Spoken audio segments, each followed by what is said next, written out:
समाज कल्याण विभाग के अपर संचालक पंकज वर्मा के खिलाफ अपराध दर्ज हुआ था।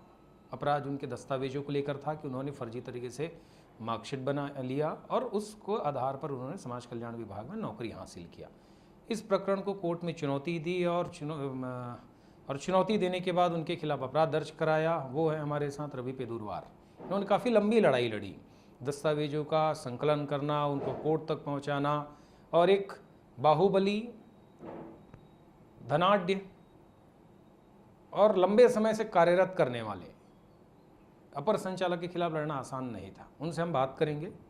रवि पेदुरवार जी, ये मसला आया कहाँ से और आपने उठाया, आपको कैसे जानकारी मिली, इसमें थोड़ी सी मुझे बताएंगे। जी हाँ, मुझे जानकारी विभाग के माध्यम से मिली कि पंकज वर्मा जो है, जिनकी पहली नियुक्ति ऑक्यूपेशनल थेरेपिस्ट के पद पर हुई है 1998 में, तो मुझे पता चला कि इनकी जो अंकसूची है फाइनल ईयर की, वो पूरी तरह से फर्जी है और फर्जी दस्तावेज तैयार कर कर इनके द्वारा जो है नौकरी हासिल की गई। जिसके बाद हमारे यूपी के हमारे एक अधिवक्ता मित्र के माध्यम से मैंने आरटीआई के से जानकारी ली, जिसमें स्पष्ट रूप से लेख किया गया था इंस्टीट्यूट की तरफ से कि इनका जो पाठ्यक्रम है, द्वितीय वर्ष की पाठ्यक्रम उत्तीर्ण करने के पश्चात इन्होंने पाठ्यक्रम छोड़ दिया है और इन अद्यतन अभिलेखों के स्थिति में इनका पाठ्यक्रम अद्यतन अपूर्ण है। तो जिसके बाद मैंने लिखित शिकायत मुख्य सचिव और पुलिस मुख्यालय को भी मैंने पुलिस महानिदेशक को भी मैंने लिखित शिकायत किया था 2020 में। उनके द्वारा जो है वरिष्ठ पुलिस अधीक्षक रायपुर को शिकायत की पर जांच और कार्रवाई के लिए भेजा गया।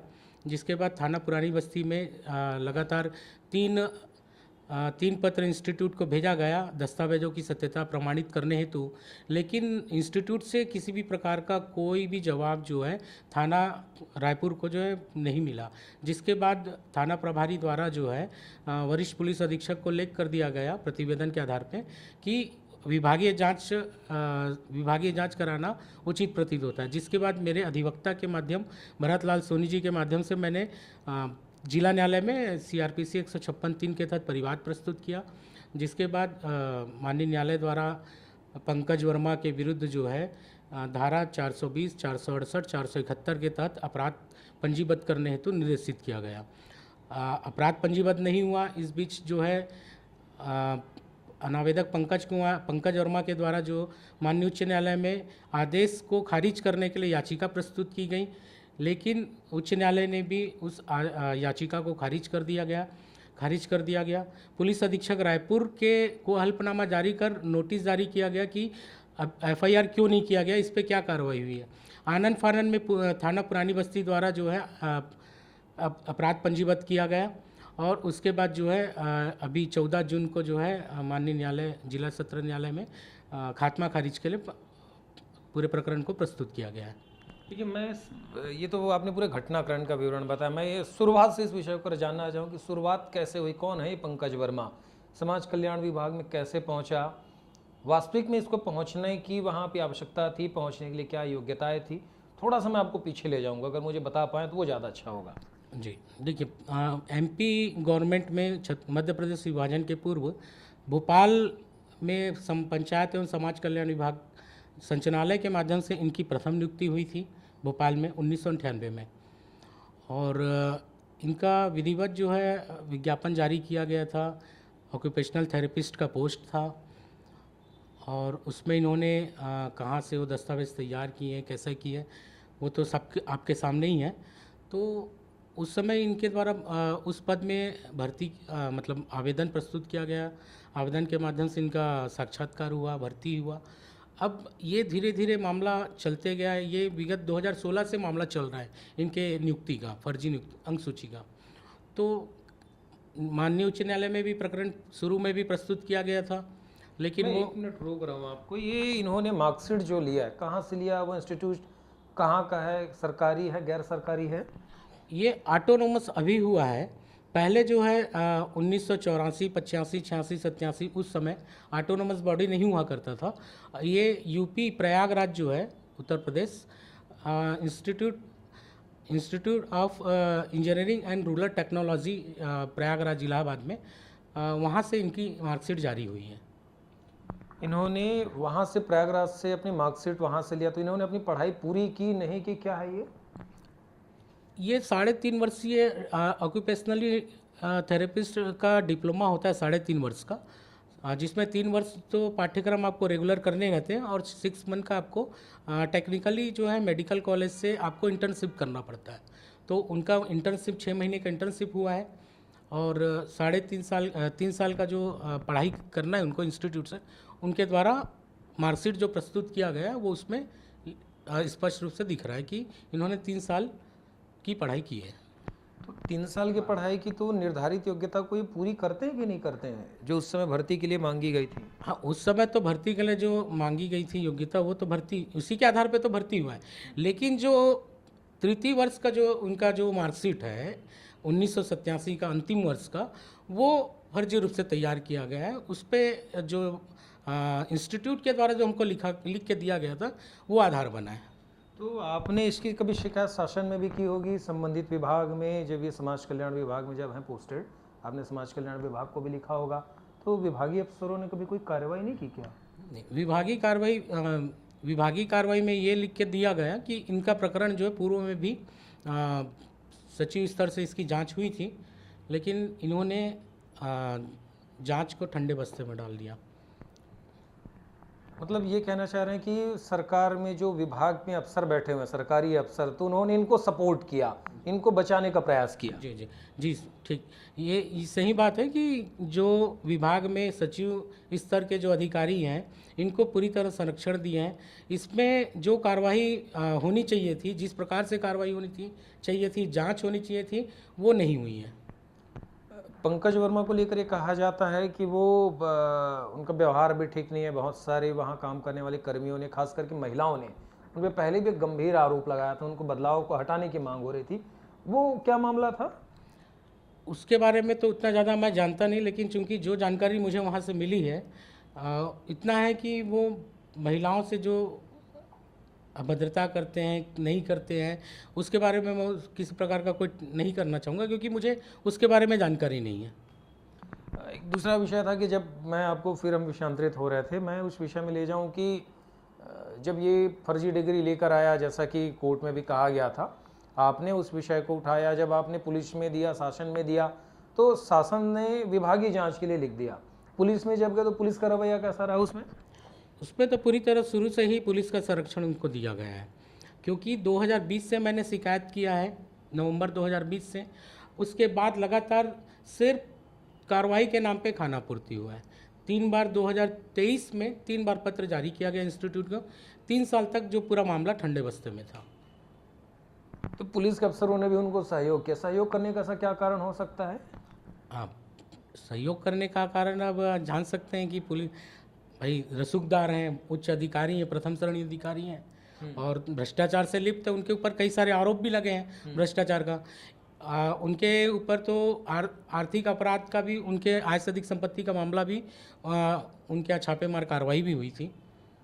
तो इतना है कि वो उच्च अधिकारी हैं, शासन पे उच्च पद पे बैठे हैं, और उच्च पद में बैठने के अलावा भी उनके द्वारा जो है विभाग की बहुत सारी योजनाओं में भ्रष्टाचार किया गया है, और आय से अधिक संपत्ति का मामला तो सामने है ही। आपने पुलिस थाने में कंप्लेन किया, एफआईआर नहीं हुआ, तो आपने परिवाद दाखिल किया कोर्ट में। कोर्ट ने डायरेक्शन दिया कि इनके खिलाफ अपराध दर्ज किया जाए। कोर्ट के उस आदेश के बाद कितने समय में पुलिस ने अपराध दर्ज किया? 24 जनवरी के जिला एवं सत्र न्यायालय ने माननीय समीर कजूर जी ने आदेश किया था, लेकिन उसके बाद भी एफआईआर दर्ज नहीं हुआ। हाई कोर्ट के हस्तक्षेप के बाद जब एसपी रायपुर को हल्फनामा जारी हुआ 2 मई के, और 3 मई के आनन फानन में जो है अपराध पंजीबद्ध किया गया। मतलब कोर्ट के आदेशों की अवमानना कर रही थी रायपुर पुलिस, ऐसा हम मान सकते हैं कि अगर कहीं सही समय में, अगर कहीं हलफनामा दायर करने के लिए कोर्ट नहीं कहता रायपुर पुलिस के एसपी को, तो हो सकता है अपराध दर्ज नहीं होता फिर? जी बिल्कुल, क्योंकि पिछले आदेश के 3 महीने तक एफआईआर ना होना, तो ये पुलिस द्वारा संरक्षण दिया जाना प्रतीत हुआ है स्पष्ट रूप से। जिसके बाद हमने बीच में जो है इसके लिए कंटेम्प्ट भी रायपुर जिला सत्र न्यायालय में प्रस्तुत किया था। उसके बाद फिर पेशी पर पेशी चलते गया, और उसके बाद इनके नावेदक पक्षकार के द्वारा उच्च न्यायालय में आदेश को खारिज करने के लिए याचिका प्रस्तुत किया गया, और याचिका जैसे प्रस्तुत किया गया कुछ दिन बाद उसका जो है आदेश जारी हो गया कि याचिका अस्वीकार किया जाता है। अच्छा, दूसरा एक बात और थी कि आपने कहा कि रसूखदार हैं, तो क्या पुलिस की जांच में इसके रसूख का लाभ इनको मिल रहा है क्या, कि पुलिस सही तरीके से इन्वेस्टिगेशन नहीं कर रही इनके रसूखदार होने के चलते? बिल्कुल, निश्चित तौर पे कि जो इनकी जो उच्च अधिकारियों के साथ जो संबंध हैं उससे बोल सकते हैं कि पुलिस को कहीं ना कहीं संरक्षण पुलिस द्वारा दिया गया है, और मेरे द्वारा जो है पुलिस का संरक्षण जो दिया गया है उसमें थाने के जो दस्तावेज होते हैं इनको अनऑफिशियली प्रोवाइड कराया गया है। अगर आरटीआई के माध्यम से या न्यायालय में चालान के माध्यम से अगर कोई दस्तावेज निकलते हैं तो उसमें सर्टिफाइड होता है, लेकिन इनके द्वारा जो याचिका उच्च न्यायालय में प्रस्तुत किया गया था वो दस्तावेज जो है अनऑफिशियली इन्होंने पुटअप किया था, और जो जैसे सान्हा रिपोर्ट जो कोई पुलिस अधिकारी रहता है वो गोपनीय दस्तावेज रहते हैं, वो उन तक कैसे पहुंचे ये महत्वपूर्ण विषय है। इससे ही स्पष्ट रूप से प्रतीत होता है कि पुलिस द्वारा शुरू से लेकर अभी तक इनको संरक्षण दिया गया है। मतलब आप ये कहना चाह रहे हैं कि जो सरकारी दस्तावेज है पुलिस के, जो पुलिस थाने में होने चाहिए, वो पुलिस थाने के सारे दस्तावेज इनको पुलिस के अधिकारियों ने या विवेचक ने या उस थाना प्रभारी ने ही संबंधित जो आरोपित हैं पंकज वर्मा उसको उपलब्ध कराया गया था? जी बिल्कुल, जो सान्हा रिपोर्ट होता है वो थाना के गोपनीय दस्तावेज और व्यक्तिगत दस्तावेज रहते हैं। इवन जब चालान प्रस्तुत किया जाता है या केस डायरी न्यायालय में प्रस्तुत किया जाता है तो वो चालान अगर कोई अधिवक्ता उसकी कॉपी सर्टिफाइड चालान के माध्यम से मांगता है तो वो दस्तावेज जो सान्हा रिपोर्ट थाना ने दर्ज किया है वो रिपोर्ट भी उनको नहीं दिया जाता सर्टिफाइड कॉपी में। लेकिन प्रश्न ये उठता है कि पुलिस की जो सान्हा रिपोर्ट की कॉपी है उन तक कैसे पहुंची?